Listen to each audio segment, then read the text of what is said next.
As CEO of my own pirate enterprise, I chose HubSpot as my CRM because it lets my team work together seamlessly. So no more accidental plank walks. Learn how you can connect your people, your customers, and your business at HubSpot.com. This episode is brought to you by Grant Thornton. You may know them as an audit, tax, and advisory firm that's part of a global member network with over 60,000 employees. But they do more than numbers. They're the listening ear and fresh perspective you need to turn today's challenges into opportunities. Kind of like a podcast, if it was just for you. Learn more at gt.com. Copyright 2022 Grant Thornton LLP. All rights reserved. U.S. member firm of Grant Thornton International Limited in the U.S. Visit gt.com for details. Hey everybody, welcome to Public Access America's Just the Tip. Do you have any Just the Tips before we take off? Just the tip ones. Just the tip. Any picture of Batman as an adult is a family photo. Okay. Because his parents are dead. That's funny. Eating popcorn is just swallowing a bunch of busted nuts. Yeah, I like that one. Because my week was an absolute shit show. My just the tip would be make sure you're evaluating your job, what you're doing, and not going crazy. Yeah. Like, we all go through tough times at work. Like that happens. Like, we're all going to have weeks where it's just like, holy shit, this is way too much. But it shouldn't be that way every week.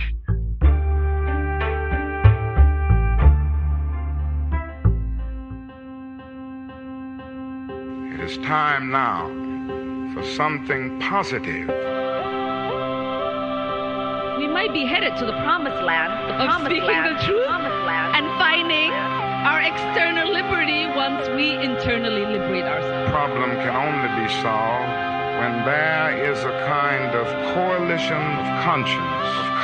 Because that is how it works. This is the beginning, it is not the finale, and that's why we're here, and that's why we rally. We've got to be that creative minority. Find a way to get in the way. I got in trouble. It was good trouble. It was necessary trouble. Frankly, I know we've got to do something.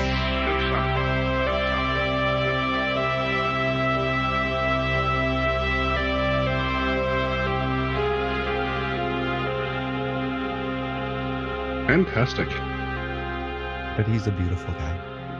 And I was hoping to get a cross-section of sort of mental and, physical and public health and mental health. It's just, and it's just getting these four brains together. I really don't care if we talk about Maseratis versus Toyota. You know what I mean?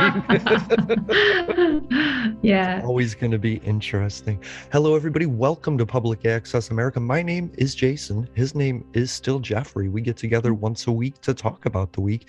And this week, we have our favorite friend, Karin, from the EarKick app. And we're just going to have an open conversation about stuff. We have some loose topics in our note as usual, but we're just going to have fun with it. When we get brains like this together, I really don't care what it is we talk about. I just don't want to steer it into any one lane or another. And all week long, I had imagined coming here, logging on and putting my head in my hand because the way the world was politically was so messed up. And I was like, I don't know. This isn't the group to talk politics with.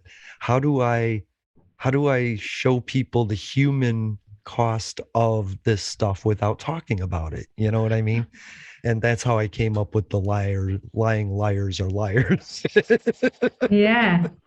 Because I couldn't specifically talk about anybody. But Karin, hi, welcome. We had you on last month, and we wanted to have you on. We want to have you on every month to get an update on EarKick. And then I'm kind of curious from your perspective, what's been top of mind for you this last month? Okay. Oh, a lot. So I'm going to just start with what has been very, very recent, which is we have a Ukrainian colleague, actually two, a female and a male, and he came up with a new feature, a tool to fall asleep easier, and it's called Ambience mixer, and it looks like a mixer for music. It's on the app. on the free app, and you can put a timer to as long as you want, and then you can kind of mix your favorite music with your favorite sound. Let's say you want some meditation sounds and you want to add some thunder, some rain, some ocean waves. You can all do it the way you like most, but you can also use presets. And the idea is to either make you calm down in the middle of the day if you need, because nobody's going to see it. You have your headphones or earbuds in, or in his case, as you know, there's a war raging over in Ukraine, and he couldn't sleep. He had huge trouble with falling asleep due to the constant, air raids and shelling and whatnot. So he developed it for himself, and now he can sleep much better. He's doing a lot of this, and I have been using it too. And that brings me to what was going on the last 2 days, because I thought, okay, this works so well. Now I want to go out in nature and try it out in nature. So we went outside to the woods, and with like almost nothing to ourselves, with two teenage boys, and we made like a makeshift kind of cabin. No, not even. It was not even an attempt. We just like made something. Campsite. Yeah. And then we slept there. We slept the night there, and it's amazing what it does to you. So first of all, it's incredible, the orchestra of sounds. Like you have birds, and you have all kinds of trees making weird noises, and it smells wonderful. And then you have this light air, sometimes a bit of rain. So it was not the easiest night because there's so much going on, but your heart rate drops to a minimum, like almost dead, and you wake up completely different, maybe a bit stiff and cold, but definitely something happened right with your body, and it gave me so much energy. So I'm going to write a blog about this, about how nature and just even spending 10 minutes can be a real game changer on your entire health. And so it's a necessity to download like that. Yeah, definitely. So you have both. You have you can go into nature if you have the opportunity, or you can use the Ambience mixer by my wonderful colleague Igor, and just make sure that you get enough sleep, or that you can calm down if somebody got on your nerves, or if something really bad happened that day. It doesn't have to be war. It can just be a colleague or someone that is really mean to you. And I just switch it on, that little Ambience mixer. You mix your own sounds, and off you go, calming down. I really like that. That's fantastic. I think we talked about that last week. I asked Jeffrey, what kind of music pulls you out of a trigger, and he's like, there is none. That's true. But I did think what calming is for is when you're ready to calm. You know what I mean? And sometimes that's not at the peak of your frustration level, but at some point your endorphins and your adrenaline they're gonna bottom out, and you're gonna want to be calm, and so there's a great space for that, as well as you can go in the EarKick app and just type in, like we were talking about, just type in a trigger or an issue, and then go back and flesh it out later. And you can so you have when you're in the peak of anxiety, you can go in there and just leave a note saying F this world, and then you can listen to music when you're ready to calm down. And once you're calmed down, you can go back to F this world and say, I had a bad day. There's something really interesting about habituation, and that is that even I so much agree with you that it's difficult to find the music or that sound that suits every moment, right, of your emotional world. But the good thing is, if you have a sound that works well a few times, and you train your mind and body to get into a certain state when you hear that sound, then you can use it. You can try to use it even at the peak of your anger or your bad mood, and see if it works, because we get used to things. Like for me, if you darken the room anytime during the day, I fall asleep because I conditioned myself like a bird. You just darken the room and I fall asleep. So it can be the same thing with your mood or anger. You feel it coming up. You tune that in and calm down. every day you're creating habits. Either they're good or they're bad or they're neutral, but you're doing it just by the repetition of your schedule. You know what I mean? Yep. Yeah, absolutely. Jeffrey, I missed you all week. How are you doing? I've had yet another absolutely slammed week, and I'm probably with 2 more to go.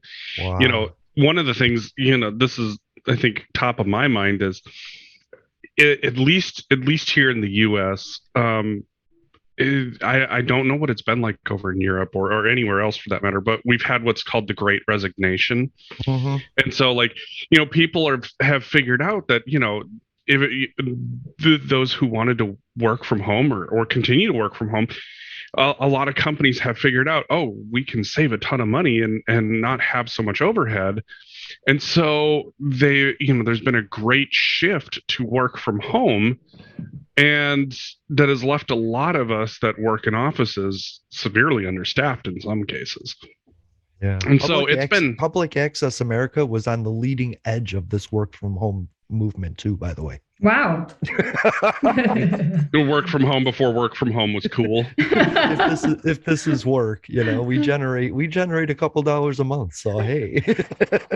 You know, and the thing is like, especially for people who, you know, have to be, you know, in the office or have to be, you know, I think especially for those of us who are dealing with issues that are, you know, involving short staffing, it's been really something else. And it's just been, I mean, for the employees having to cover, it's exhausting, number one.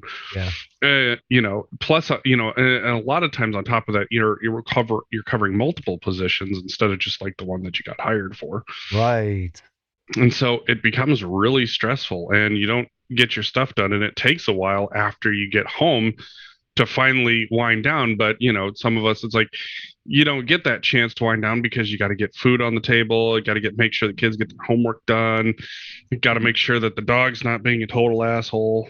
And, you know, it's just one of those things where it's like, by the time you finally get to the point where it's like, okay, I can sit down and take a couple of minutes, you're just energy wise, you're just completely strung out. Right. Yeah. I always wonder how you all, I'm disabled. I work from home. I can walk away from anything I want to, whatever's in my life I chose. How do people with like an actual life handle a whole life? You know? Yeah. Sometimes better than others. That's really about the answer that I got. And I think it really just, you know, everybody's mental health is different. And, you know, I think it just kind of depends on, you know, number one, how you grew up, number two, how you've learned how to cope with your things, and number three, you know, leaning on whatever healthy habits you have and trying to root out the bad ones. And unfortunately, like, that's one of those things where, like, I know I'm a stress eater. So, you know, that's, you know, not my that's my strong suit is finding great food and eating it when I'm stressed out. Problem is that when you lead a mostly sedentary lifestyle, that's not a great habit to have. So you have to try and figure out how to balance that out. I mean, I pretty much look like I should be in, you know, the world's strongest man competitions because I can eat like that and I can lift a lot. I just don't have the time to do it and the consistency to do it, but I certainly can eat like I'm still training. And you know, it's just like not a great thing. You know what I'm so proud of? My roommate came home and he had a horrible day and he was stress eating, and he was like, "Hey, thank you for this homemade hummus, by the way." And he polished off the whole container. And I was like, that's awesome. He didn't stress eat like a bag of Oreos, right? Or Cheetos or whatever. I don't know what people eat, but he ate like homemade hummus. And I told him, now drink a lot of water because it's a scrub brush for your insides. It is. So what I say is, if you're going to stress eat vegetable fruit like grapes. Grapes are a great thing to stress eat. You know what I mean? Or raisins, like hummus. Like, I am all on board of the hummus train. For me, what I've actually kind of experimented with is mentally where I'm at based on what I eat. So, like, I found that, like, especially when I'm stressed out and I go for convenience and I eat just like fast food or garbage food, I feel genuinely worse, like mental wise, not even just physically, just mentally. Like I just like, it just feels like I can't quite get my shit together. But when I go back to eating, things that are, better for me, things that are home cooked or things that are minimally processed, I feel mentally a lot better. And so it's just a matter of, it's like, okay, so how do I figure out how to take that, that knowledge that, eating minimally processed stuff, eating things that are better for you, and condense that down into things that I can easily prepare, take with me when I have limited time. Right. Because convenience is great, but at the same time, I can't eat a cheeseburger from McDonald's the way that I could when I was 16, 17 years old, and it didn't affect me. It doesn't work like that anymore. The bill comes very late, and it boils down to, for me at least, two things. One is knowing yourself and your basically your triggers and your phases, and I think you guys do a good job in that. But if you don't, then it's very important to kind of reverse the movie and go like, oh, how did I get into this situation? And then and try to like get yourself into favorable circumstances, or as you said, prepare something, a healthy choice. And the other thing is to ask for help. So I do that when I'm kind of like really in the flow or in the tunnel, and I don't care about eating, I don't care about all that. Then I tell my co-founder and partner, and he has an eye on it. So he kind of forces me to the kitchen to chop some salad, or to get my hands dirty with cooking something. And the very process of chopping something or preparing something takes the edge out of the I gotta have something now, and then you have a different way of enjoying the healthy food, and the not so healthy convenient options are forgotten. Right. But it without help, I think in our difficult times or stress times, or, when we have good reasons to stress eat, it's not a shame to ask people for help and tell them, hey, when you see me doing this, then you do that. I just learned to fill my fridge with food, like good food, right? And so when I want to binge on a bag of M&Ms, I go, oh, I didn't buy them. What do I have to eat? And then all I have left to eat is, I don't like kefir. I keep that in my fridge, and when my stomach's upset, I just drink kefir. I don't know what it does for me, but man, it's like liquid yogurt, and I love it. Sorry, Jeff. Kefir. But there's those things, and then so I start thinking to myself, I'm gonna be hungry, and I don't have anything I can just grab and eat. Now I have to think about what I'm gonna make, and a lot of that is a process that takes me out of my frustrated brain. You know what I mean? So that's the basic needs. If I'm working on something, I think to myself, I'm getting frustrated, I'm getting hungry, I got to think about what to make. And then so it's just because I like being in the kitchen, I like making things. That's fun for me. It is. I learned a very cool acronym once from, I don't even remember, it was a lady, a writer. And she said, whenever you have this kind of urge to get something to eat or do something, then remember HALT. It's HALT. Ask yourself, are you hungry? Are you, A is for anxious? Aggravated? Yes, aggravated. Are you lonely? Or are you tired? And it's not always hungry. Something is thirsty, right? But maybe you are anxious, or you're aggravated, as you said, or apprehensive. Maybe you're just tired. Try a nap. Maybe it's that. We're not very good at we should put an S on the end of that for stone. Whatever you put at the end. But the thing is to kind of go through these stages, and then we settle very fast on hungry. I must be hungry, right? We're kind of, we need something. And then M&M's is around the corner or whatever else is conveniently close. Mm-hmm. And there we go, and it's not what we should do. It's not what we need. Very often I'm tired, but it's only when I lie down that I realize I wasn't hungry or thirsty. I was tired, or I'm maybe lonely. Then, pick up the phone and talk to someone, or take the app and shout at it, do something like that. Call Arby's and talk to them about food. Arby's? Oh, God, that's painful. Yeah. I mean, for me, the biggest one has always been, water. It's like, you're not hungry, you're thirsty, and you need to actually drink some water. So go pound a glass of water. Mm-hmm. That's a joke in this house, by the way. When I see my roommate, I'm like, hey, go drink some water. Because I set an alarm on the Google app, and then when he plugged the system together, now he gets my reminder at 4:00 every day. Hey, go drink more water. The funny thing is that we have like this goal section in our app, and we analyzed what people chose what was the most frequently chosen goal. And by goal, I mean something small that you can achieve on a daily basis. You can set reminders and things like that. What do you think it was? Drink more water. Yes. Smoke less. Drink a glass of water, or drink more water. And then it changes your life. Yeah, but it's incredible, isn't it, that you wouldn't think of it by yourself. It's incredible that you have to have a notification and kind of a plan to tell you, I don't know, once or twice a day, drink some more water. And think, it's the simple things that we can change and that have a huge effect on our mental and physical health. And all we need is to be reminded, and all we need is to kind of go like, thanks. I'm going to get some water. Right.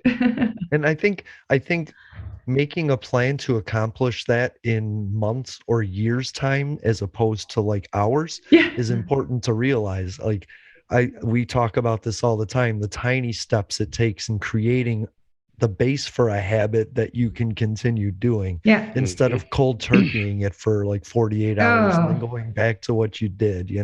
Like I always say, if I want cheesecake, I'm gonna go get cheesecake. I'm diabetic, I might have to take a couple pills for that, but if I want it, I'm gonna get it. But if I don't have it, I won't get it because I don't drive. So it's about what I put in my freezer. And I got some of this Rebel ice cream, which is like super like real low sugar, but it's solid as a rock, so I hated it. So that's what was in my freezer, and I was like, do you really want something sweet and bad? Make it hard for you to get it. And that's right. On the way to that, I heard a story about someone who would like hide his sweets somewhere in the garage and under a pile of, I don't know, wood, and then in a little box, and that box you had to think of a code to open it. And by the way, like it took him at least 5 to 10 minutes to get there. And those 5 to 10 minutes made him think again. And I think that's a wonderful trick. We sometimes have to trick outsmart our basic instincts if we want to achieve a behavior change. And that goes for everything, right? Right. But you have to raise your threshold for the tolerance and then slowly lower it. So like, don't throw your cigarettes away, but like throw 10 of them away, right? Or separate them and then put them somewhere else. You might not. And then you'll be like, every time you look at them, you'll be like, oh, I don't have enough. I need to slow down. Like, don't put everything you have in front of you. A little bit. Make it a very difficult Easter egg hunt. Right. Yep. I love that. That's fantastic. So what did you stress eat this week? Oh, well, so this week I've actually been trying to change that habit, simply because it's like, it's one of the things about where I work. It's, we have like a little convenience shop where you can go, there's some healthy options, but they're kind of like down at the bottom, and you have to look, all of the like the candies and the chips and stuff is like right at eye level. And so it's one of those things, like having studied business and having studied marketing. I mean, one of the things that most people don't realize is that a lot of these companies, like they have contractual requirements on where they place their stuff.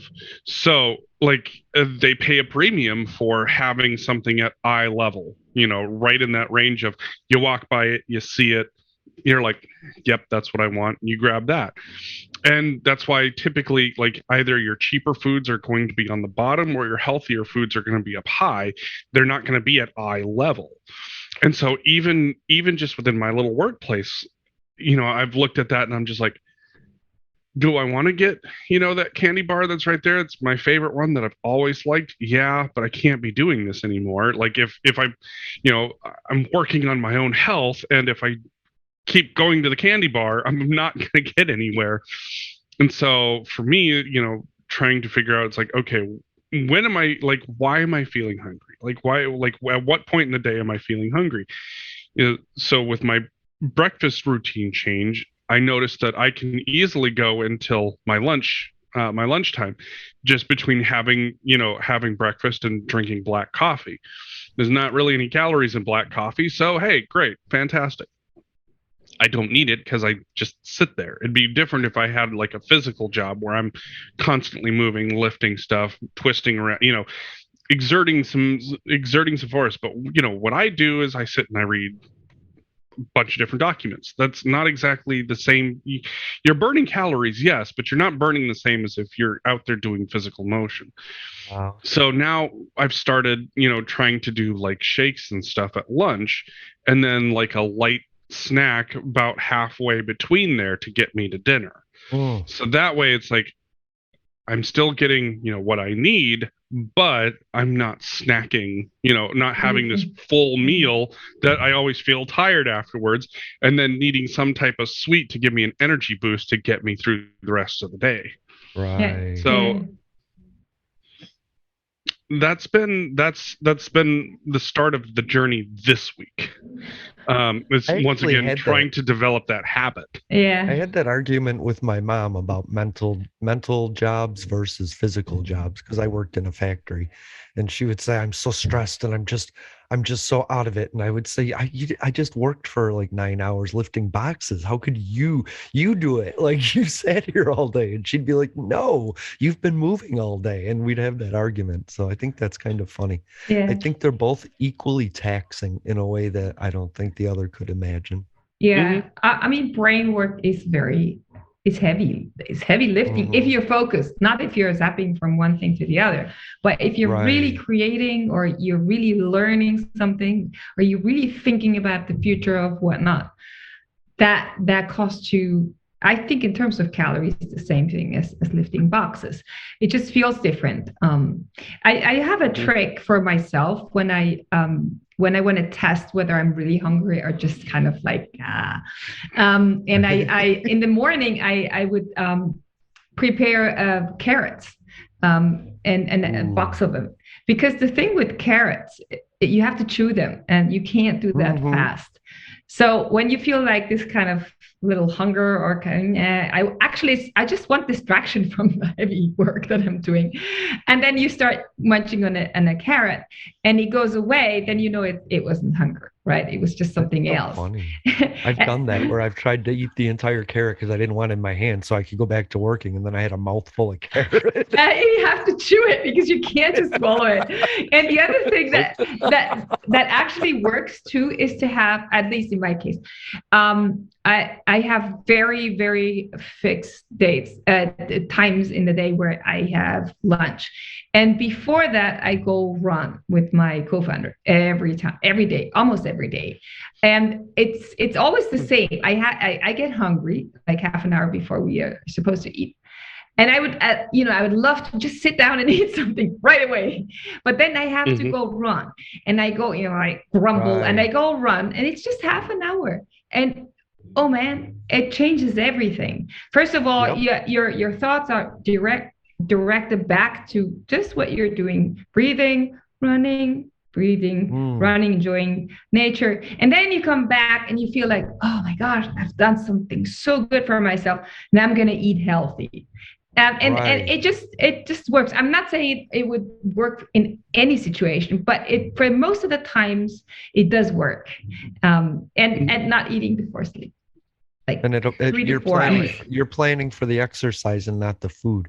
I find a lot of people wake up and say, what are we having for dinner? And it's like, what? I think, the mindset is food, because that's what the mindset is. Yeah. And Karin, you bring up an interesting point about, and not eating right before bed. Yeah. And this, I think, at least in our house, that's one of the worst things that we do, simply because like a lot of the stuff that we make takes a couple hours to prepare and have ready. So by the time I get home at 6 o'clock and get things prepared and dinner on the table, it's 8 o'clock. Yeah. And it's only like an hour and a half, 2 hours before people start heading off to bed. Yeah. And so some of the things that I've done is like I've adjusted to stay up a little bit later before I go to bed, but that's not really still the best idea, because now you're sacrificing sleep, and it's like that's another. Yeah, it's one of those things where like it's a very difficult balance, especially like when you don't have as much time as you would like. Yeah. And that's how you just end up falling into the convenience trap. And so it's like kids are a big pressure that way, because I could eat chili 5 days in a row. I could just make a giant pot and be good with meals, but kids, you can't do that. You can't do that. No. You really shouldn't do that with yourself either. Well, I have it in different ways. It's not always just a bowl of chili, but it'll be chili mac or chili on hot dogs or chili. I don't know. I do it in different ways. It's really difficult to make it work if you live with several people with different schedules and everything. Yes. I don't have the perfect answer here, but what I'll do, I'll just skip dinner if it gets too late. And I make sure I have something before 6 p.m. And I think when I started this, I started it to increase my sleep, or to increase the quality of my sleep, because sleep is so related to mental health. It's incredible. So many things that you can improve in your life if your sleep is good. And I was going to test it also with the app and with my watch. Geico asks, how would you love a chance to save some money on insurance? Of course you would. And when it comes to great rates on insurance, Geico can help. Like with insurance for your car, truck, motorcycle, boat, and RV. Even help with homeowners or renters coverage. Plus, add an easy-to-use mobile app, available 24-hour roadside assistance, and more, and Geico is an easy choice. Switch today and see all the ways you could save. It's easy. Simply go to geico.com or contact your local agent today. This episode is brought to you by Grant Thornton. You may know them as an audit, tax, and advisory firm that's part of a global member network with over 60,000 employees. But they do more than numbers. They're the listening ear and fresh perspective you need to turn today's challenges into opportunities. Kind of like a podcast, if it was just for you. Learn more at gt.com. Copyright 2022 Grant Thornton LLP. All rights reserved. U.S. member firm of Grant Thornton International Limited in the U.S. Visit gt.com for details. And it was difficult the first few days because I was used to having dinner later. And then I got used to it, and now I don't even feel it anymore.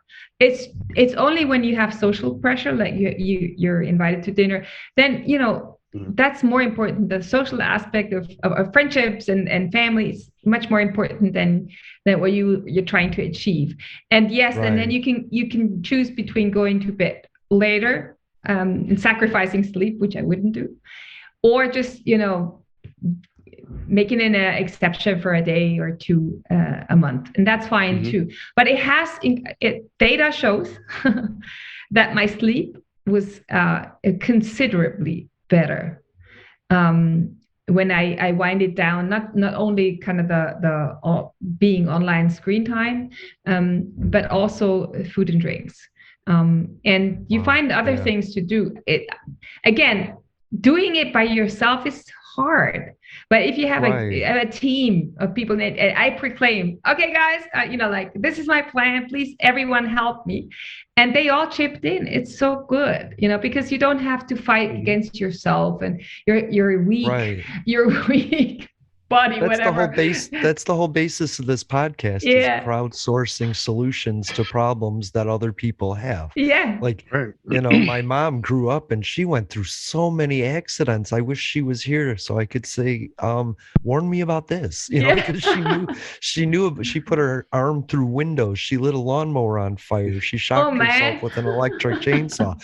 So there's so much knowledge that we lost when she was and I lost my train of thought, but what you said was just so interesting. So the idea isn't to go, I want less screen time, so I'm going to put my phone down and twiddle my thumbs.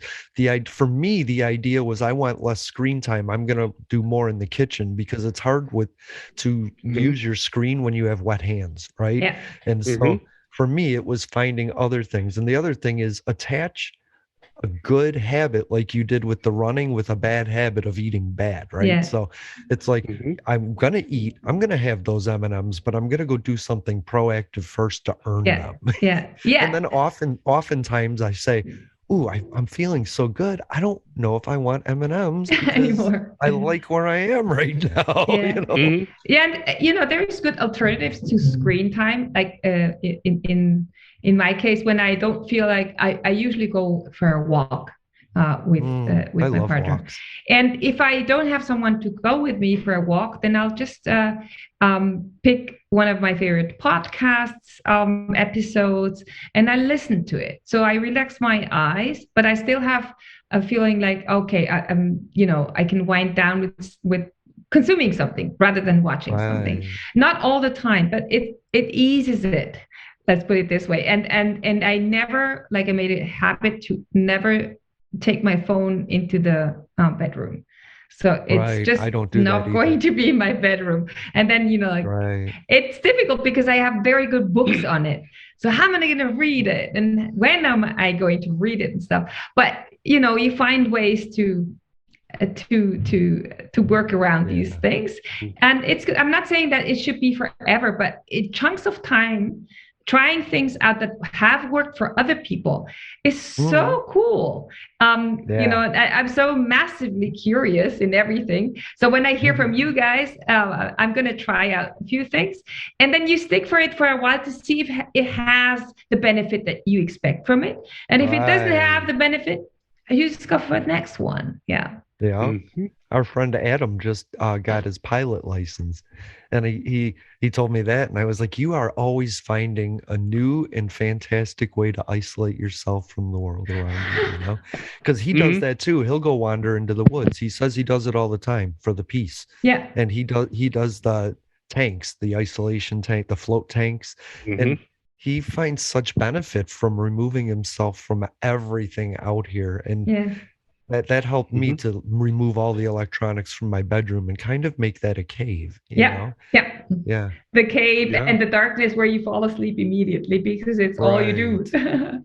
And then demanding or just assuming it's natural. So when, the next day when somebody's like, hey, I texted you, and I'm like, what? Yeah, I don't put my electronics in my bedroom. And they're like, what? That doesn't. Nope, that's natural. That's what I do. That's who I am now. That's just what it is. Yeah. And getting the world to form, because our past is like this wake behind our boat. And once we stop doing what we're doing, that wake has to overtake us and then bypass us and settle down. So when we make a change, our whole past comes back going, no, we're doing it this way. And you have to handle that. Yeah. But if you can get through like that month or two, suddenly you realize the habit, you're more important to yourself, and the habit you just made to better yourself is better than that past that you left behind. Yeah, you can always tell yourself, hey, look, if it's convincing enough, I'll go back to it. Right. And you always can, right? Yeah, you always can. So you can keep putting it off.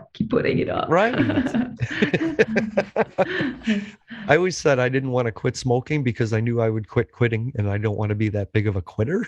Oh my gosh. But what I did tell myself is if I wanted one, I would have one. But if I thought I needed one, I would step away. You know what I mean? And eventually I got to a point where maybe one, maybe two, like in the morning or at night, with a friend that smoked, and I got it down to a moderate level, I think, for me. You know what I mean? Yeah. And I think that's what it's about. We demonize these things so that we can cold turkey it. We should just realize it's part of us and then just do it less. You Like acknowledge it. Just acknowledge it for a week. Mhm. Just go, oh yeah, there's my bad habit right there, and just keep doing it. You know? I mean, you have to, whatever compromise you settle in with, you have to be okay with it. And you're the only one who can judge whether that's a good idea or not. And we always test ourselves and then rationalize the conclusion. Hey, so that's what we're always going to be like, I want to do this, but do I really want to? I was surviving not doing that.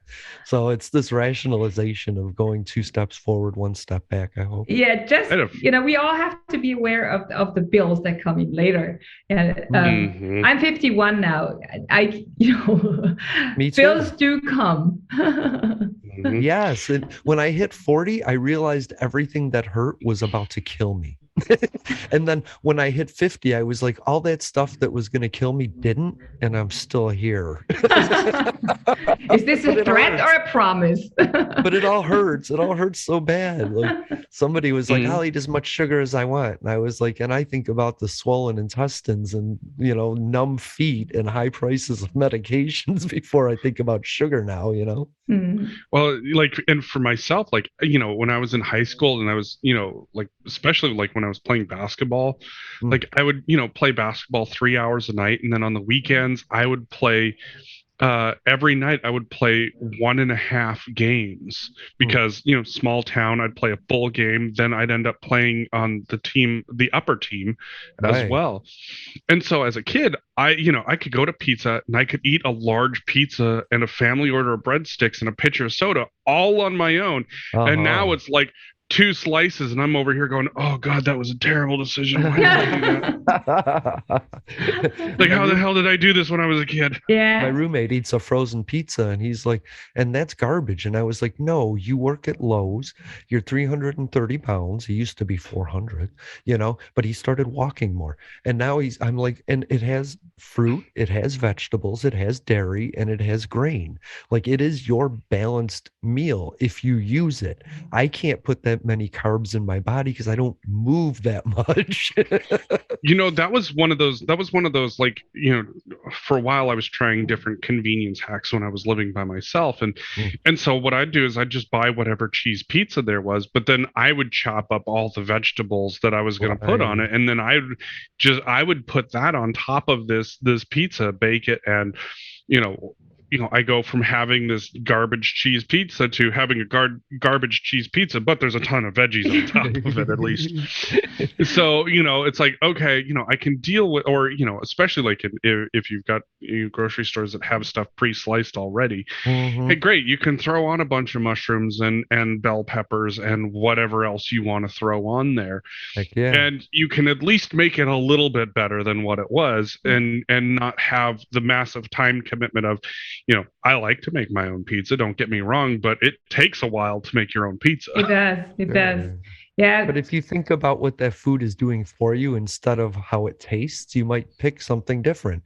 Like broccoli in my pasta works way better in my body than a bunch more cheese, and so definitely. But the cheese tastes better. But if you start thinking about what the ingredients you're putting in are doing for your body, that's when I realized that I could just eat raisins and not like bread, or rice. I just started eating rice again. Oh yeah, there's black rice, brown rice. The thing about broccoli and all these vegetables that are maybe not so attractive sometimes, especially when you're trying to make your kids eat it.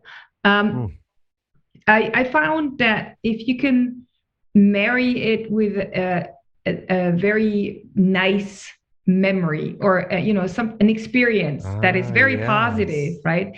Then you can kind of make it something special. It's not right away.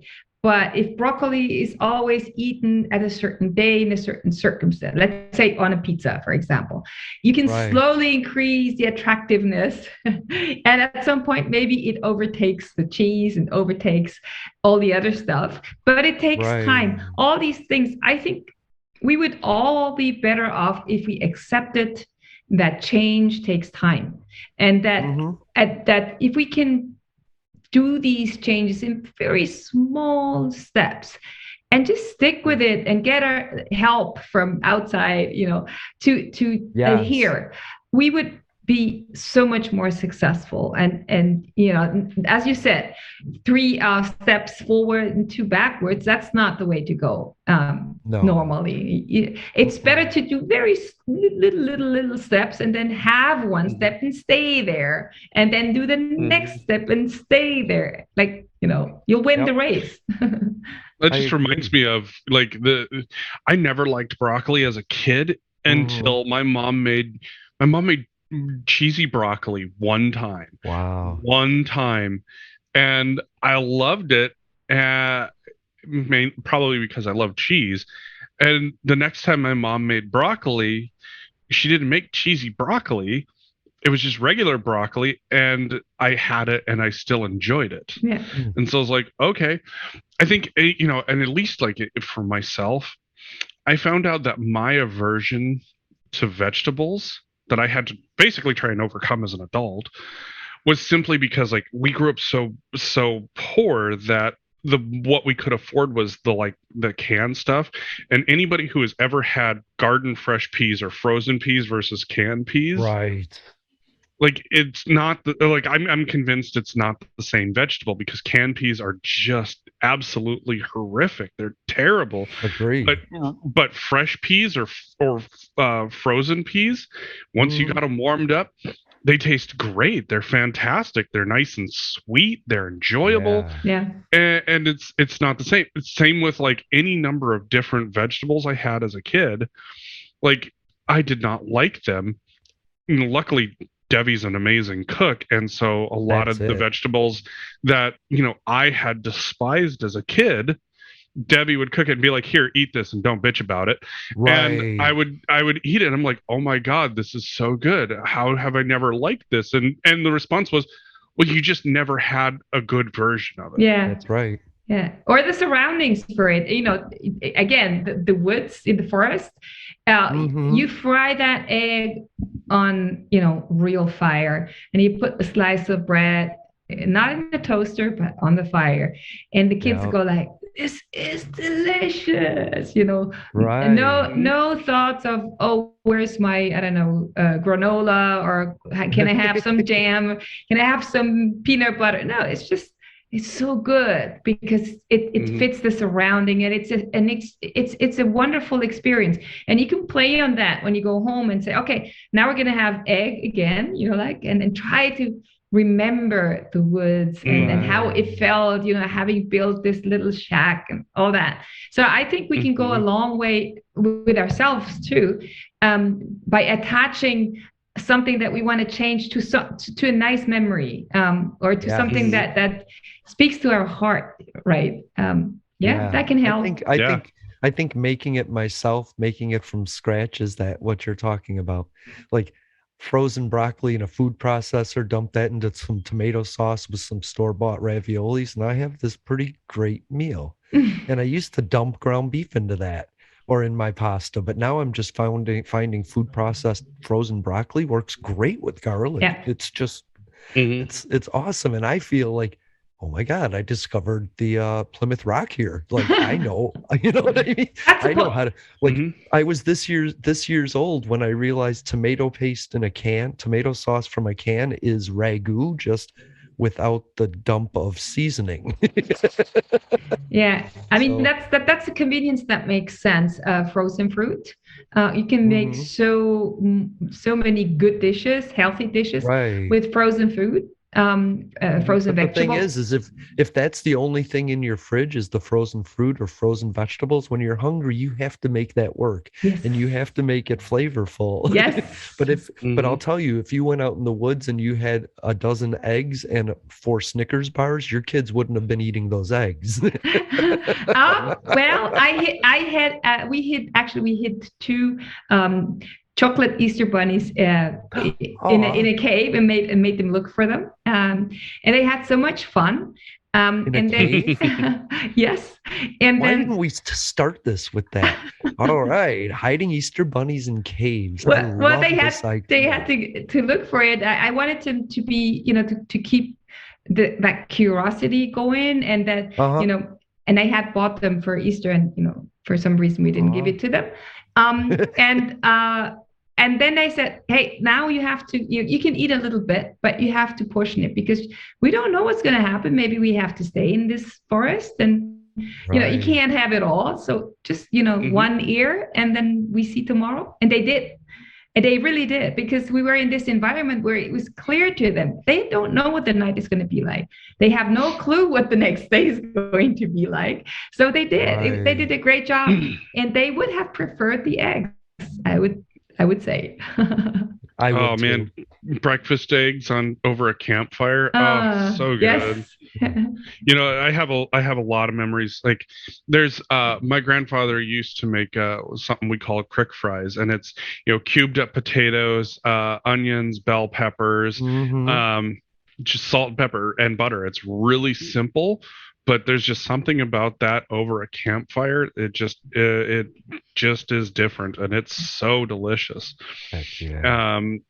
Any number of different things that we used to do over the campfire, bacon, eggs. Even just crappy coffee that you've put on a percolator over a campfire tastes different. Yeah. So it's one of those things. I mean, even for Debbie, for example, Debbie hated coffee. Like, the smell, the taste, it was just always like, but something clicked after a Burning Man experience, and now Debbie's probably more of an avid coffee drinker than I am. It's the memory of that smell or that taste or the air. Yeah. In the campgrounds, the air changes everything, because your taste buds are in your mouth, but your nasal cavity pushes the air through, and it's just different in the woods, Yeah, it is. Well, we stopped drinking coffee, but I stopped enjoying it for some reason, and then I stopped drinking it, because if you don't enjoy something anymore, you should also you should stop doing it. I agree. I told somebody, was like, I don't want to edit this podcast, but I want to, and I was like, don't do things that excite you when you're not excited to do them. Yeah. Like, it's not mandatory. Just go do something that you love doing, and then when you're in the mood to do it, do what you're supposed to do. Yeah. If you get to pick that, yeah, definitely. Yeah. If you get to pick that, a lot of us, we just don't. Right. But a lot of us build our lives so that we don't have to make choices. I think that's what most of partnerships and marriages are, just putting the task onto somebody else to make the decision for us. What's for dinner? I don't know. What did you make? Or where are we going? I don't know. Wherever you planned, so. That's a minefield. I like the ability to have a relationship. I just think some people just do it to replace their parents as the person making decisions. Yeah. For them. No, I think you have to, I had this discussion many times. I think we have to all take the responsibility of making a fair amount of choices and be proactive about it. I have a hard time sometimes too, because it's the term decision fatigue. Mm-hmm. You just, it hits me at about 9 p.m. I just don't want to make any decisions, and I shouldn't at that time either. But other than that, I think we should assume the responsibility and do make decisions, especially with people that we know well. Because otherwise we end up doing the same thing all the time. The same we're doing just because we're too lazy to question it, or we're too lazy to go left because we've always gone right. And we miss out on a lot of fun in life by not assuming, the responsibility. We deprogrammed ourselves from decisions. It's like we put them on autopilot so we don't have to be accountable to them. But then when our life stinks, like I think I said it last week, if you put everything off that sucks until tomorrow, you're going to have a shitty day tomorrow. Or you stand in front of that candy bar. What did you say? Like this self-service thing, and it makes the choice for you. Go get that candy bar. You don't look down, just take that one. So for me, like, one of the conscious decisions that I'm making is like, look, I have the shakes. I found some healthier snack options that I'm going to keep in my desk, and then instead of going up and going to that break room that has that, I'm going to pick a different spot, especially now summer's coming out here. Yeah. You know, spring and summer is, and I'm not gonna go into that room because I know that if I go into that room, I'm gonna look at that and I'm gonna be like, man, you know, I broke the habit of getting a soda when I go there. Now it's the habit of, you know, getting a candy bar, which I've slowly started to break. And then I'm not going to be, now that I essentially work on a different floor of this building, it's not like right there.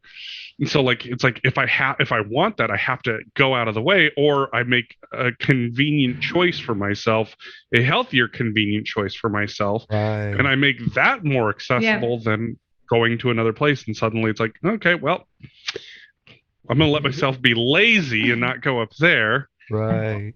Grab this right here. And a few weeks later, you won't even remember there is any candy bar waiting for you. It's all in your head. Right. I always say, if I want a candy bar, I'm going to eat an apple and drink a lot of water first. And then if I still want the candy bar, I'll eat as much of it as I want. But I'm not making it a meal. It's like I'm trying to put it in my mouth. I'm just like, I'm full, but I worked for this. Yeah, I think we all have our hacks here. Yeah, definitely. Yeah. But I think it's fun to share them so that other people can hear them and be like, oh, that might work for me. Oh, like totally. What I want to learn next is yoga. I'm really excited about that. It's wonderful. It's wonderful. Yoga is so great. Just make sure you have a good person to help you with the postures. That made it so much easier for me when I started. Thanks, man. We have a friend. He has a podcast and the Snack Network. He was in the chat for a while. I missed him. But he was a partner of ours for a while on Inspirations Beyond Disabilities, and then we all broke up to do our own things. So it's nice to see you. Hi, Dave. Sorry to break in. It's just interesting. He has videos about eating food, and one of the things that I cannot stand is watching people eat food. It drives me insane to hear them eat food. In fact, if there's a commercial and it has 3 crunches in it, I'll tweet like Tostitos and be like, 1 crunch. You get 1 crunch. Why? Does it make you hungry or angry? It makes my jaw clench, and I just get so frustrated with having to hear somebody eat potato chips, or I don't know why. If like I can't eat in front of people that aren't eating. If we're all eating, it's great. But if I'm the only one eating, I'll go somewhere else, or I won't eat. Yeah. It's a bit awkward. That's true. That's true. Yeah. And watching people eat, I can't stand it. But that's me, and that's one of my phobias and anxieties. And now we're just kind of stretching out and saying, hey, anyway, anybody got any just the tips? Ooh, just the tips. Wow, these things are like famously just popular somewhere, I'm sure. Hopefully. Just the tip. I would say I'm gonna go with find a way to be lazy and have the choice that you don't want to make ready for you. And that's something that I'm working on, where it's like, you know, I've gotten used to the convenience of like we talked about, all of these different options and choices available to me, but they're not great options. So it's like, you know, I'll make a decision now. This is what I'm going to do, and then make it lazy for myself. So it's like, all right, cool. This is right here and ready for me, right? And have the better choice available. And so that's what I'm currently working on. And so far, it has helped me make a number of changes. So far, those changes have brought me down 15 pounds. Whoa! Which is great, because I need to work on my heart health. And so let's see how this keeps going. I mean, so far there's been some great initial success. Love it. Yeah, that's great. And it hasn't cost you too much, right? No. You don't dream about candy bars at night. And in fact, I would say that it hasn't cost me anything more financially either to make these choices. Yeah. And I would actually even argue it's been cheaper, financially speaking, on some of these choices, because I'm not going out and spending a huge amount of money, $15-$20 on lunch. Mm-hmm. And instead I'm spending, maybe $3 on lunch instead. Wow. Yeah. And so even just from a financial standpoint, it's going to make a huge difference. Yeah. It does. So do you plan? Sorry. No, 16 ounces of hummus cost me $2.50 to make, but in the store, that's like $16 worth of hummus. Yeah. So it actually benefits me to buy like garbanzo beans in bulk and soak them every night so I can have hummus the next day. Plus, what goes in there, right? Yeah. Mm-hmm. Especially Exactly. hummus. Yeah.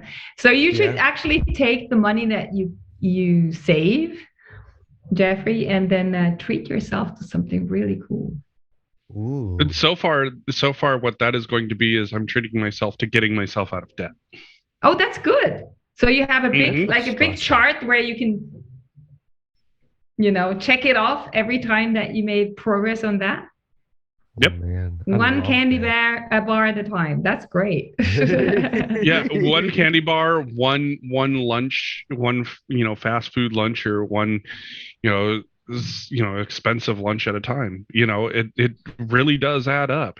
It's huge. Yeah, but it's all about the tiny proactive choices you can make to eliminate the tiny negative choices you're making. Yeah. And I like that. Like if you're running, you're not doing anything else but running. You're not eating bad.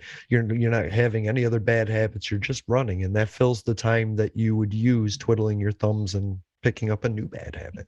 So I think we should all fill our lives with more positives. And if you don't know what to do, drink more water and listen to another episode of Public Access America.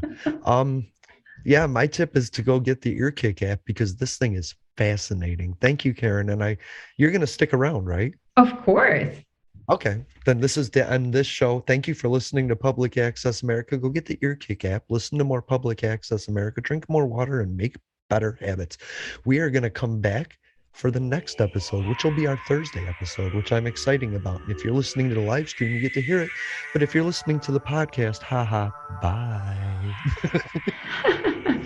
To those who would tear the world down, we will defeat you. This is our moment. This is our time. To those who seek peace and security, we support you. Yes, we can. And to all those who have wondered if America's beacon still burns as bright, tonight we prove once more that the true strength of our nation comes not from the might of our arms or the scale of our wealth, but from the enduring power of our ideals, democracy, liberty, opportunity, and unyielding hope. Let me tell you something you already know.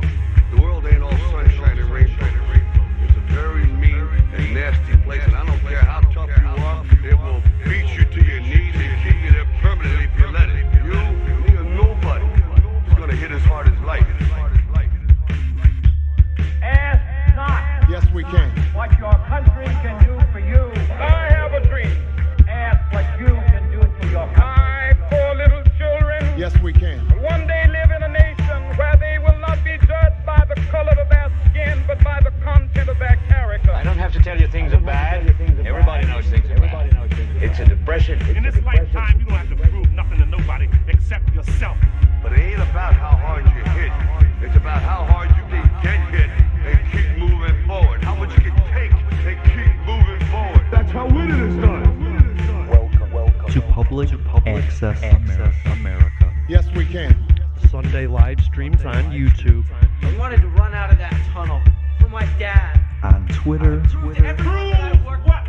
Apple Podcasts, Stitcher Smart Radio app, Radio Public, and Spotify. Yes, we can. Yes, we can. Public Access America. History in the making. Making history in the making.